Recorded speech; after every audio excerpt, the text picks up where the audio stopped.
Nagluto nga pala ako ngayon ng minatamis na saging dahil may nagbigay sa atin, si Ninyo. Nag-request siya na lutuin ko daw dahil hindi pa siya kumain ng pamahaw.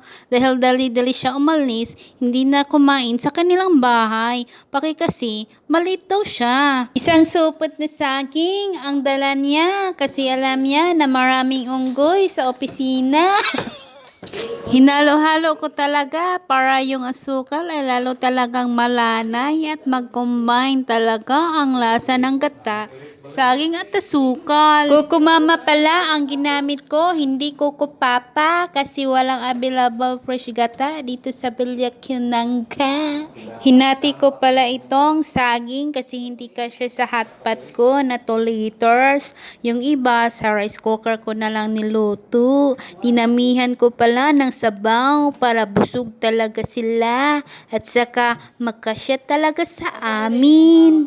Hindi ko namalayan yung sabaw ay umapaw na pala kaya dali-dali ko itong inuukay-ukay. Nahirapan talaga ako kasi puno talaga yung hotpot. Dinaskertehan ko na lang nabawasan yung sabaw para hindi na aapa. Habang ginawa ko ito ay dumating si Ninyo. Tinanong niya ako kung naluto na ba ang saging kasi gutom na daw siya.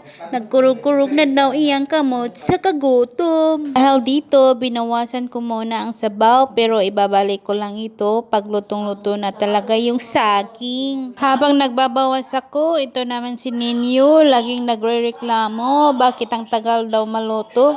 Gusto na daw niya talaga kumain at habang inantay ko maluto ang saging ay chinek ko muna yung mukha ko. Pinagpawisan talaga ako ng husto kasi napakainit na ng panahon at ang paligid at lalo na akong pinagpawisan kasi hindi ako nakaligo dahil walang agas ang gripo namin sa boarding house. Luto ng ating minatamis ay binigyan ko ng si Ninyo. Hindi ko na pala pinatagal ang pagkulo nito. Baka masakpan ako ng boss ko kasi dapat pinalaut-laut ang pagluto ng minatamis. Pero ox naman yung niluto natin. Ang sarap. Kaya thumbs up sa akin. Okay guys, thank you for watching my videos. Bye! Tara, kain tayo.